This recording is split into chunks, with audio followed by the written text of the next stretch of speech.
Assalamualaikum. Welcome back to Miss Niar class. So, are you ready to study? Okay, let's get it. Baiklah teman-teman, hari ini kita akan mempelajari tentang pronoun. Nah, seperti yang kita ketahui, pronoun dalam bahasa Inggris dikenal sebagai kata ganti. Nah, yang mana saja yang termasuk jenis-jenis pronoun? Yang pertama ada personal pronouns, yang kedua possessive pronouns, dan yang ketiga reflective pronouns. Baiklah, mari kita bahas satu persatu. Yang pertama, kita akan membahas tentang personal pronouns.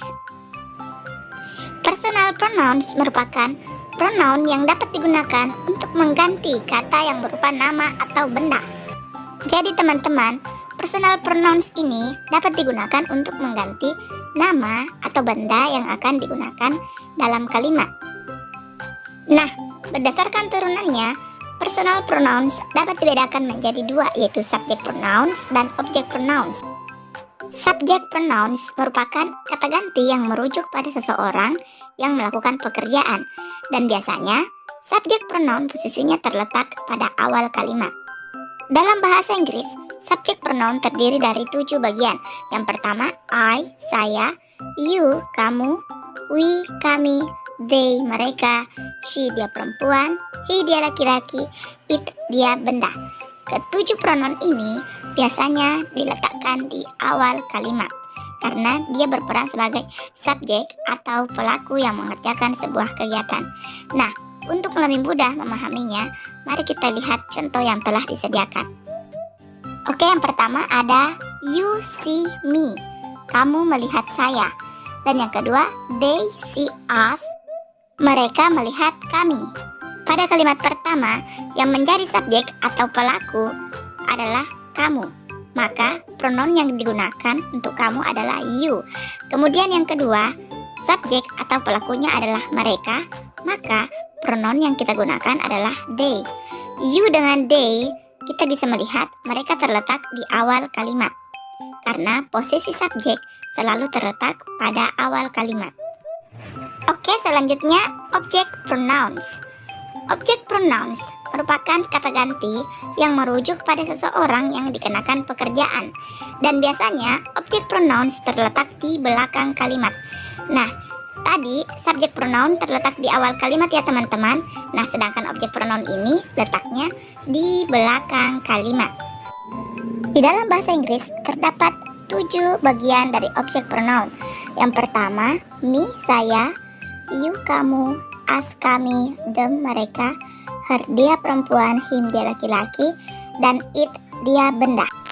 Ketujuh pronoun yang ada di atas kita gunakan ketika dia berperan sebagai objek atau yang dikenai pekerjaan, dan letaknya berada di belakang kalimat. Nah, untuk lebih mudah memahaminya, mari kita lihat contoh yang telah disediakan. Yang pertama ada kata you see me, kamu melihat saya. Dan yang kedua, they see us, mereka melihat kami. Kedua contoh di atas masing-masing menggunakan subjek dan objek. Nah, di sini kita fokuskan kepada objek pronoun, yang mana yang menjadi objek pada kalimat pertama yaitu saya, maka objek pronoun yang digunakan adalah me. Dan kemudian pada kalimat kedua yang menjadi objek itu adalah kami, maka objek pronoun yang digunakan di situ adalah us. Kedua objek pronoun me dengan us, seperti yang kita lihat, masing-masing mereka terletak di belakang kalimat. Nah teman-teman, jadi personal pronouns itu terdiri dari subjek pronouns dan object pronouns. Untuk subject pronouns, pronounnya itu terdiri atas I, you, we, they, she, he, it. Kemudian untuk object pronouns, pronounnya itu terdiri dari me, you, us, them, her, him, it. I, you, we, they, she, he, it kita gunakan pada saat pronounnya berperan sebagai subjek. Sedangkan me, you, us, them, her, him, dan it digunakan pada saat pronounnya berperan sebagai objek. Subjek adalah pelaku yang terletak di awal kalimat, sedangkan objek adalah yang dikenai pekerjaan yang terletak di belakang kalimat.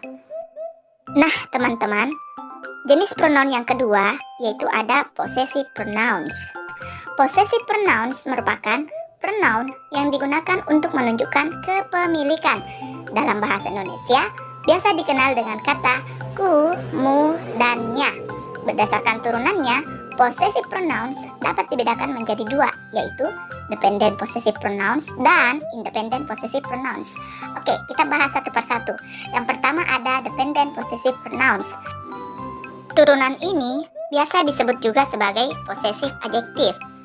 Kata ganti bentuk dependen diikuti atau berada di depan noun atau kata benda untuk menerangkannya. Nah, pronoun untuk possessive pronoun ini juga terbagi menjadi 7 bagian.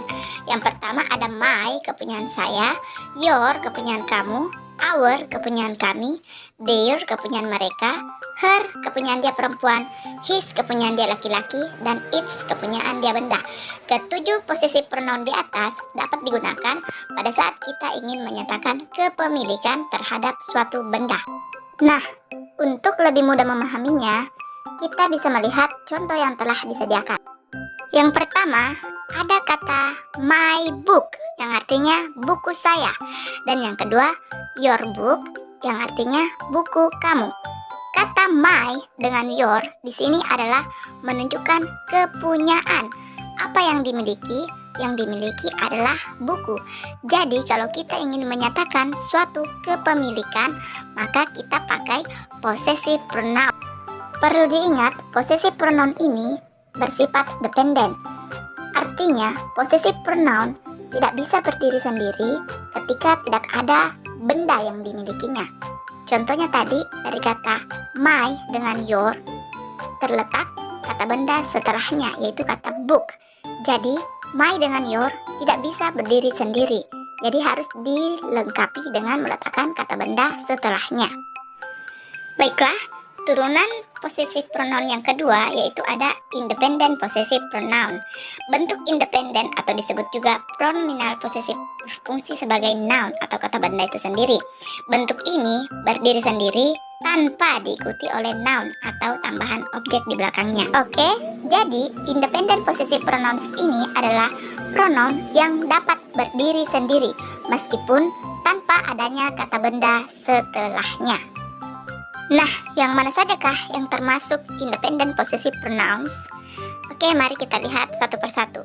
Yang pertama ada mine, milikku, yours, milikmu, ours, milik kami, theirs, milik mereka, miliknya mereka, hers, miliknya perempuan, his, miliknya laki-laki, dan yang terakhir its, miliknya benda. Oke, langsung saja kita melihat contohnya. Yang pertama, this book is mine.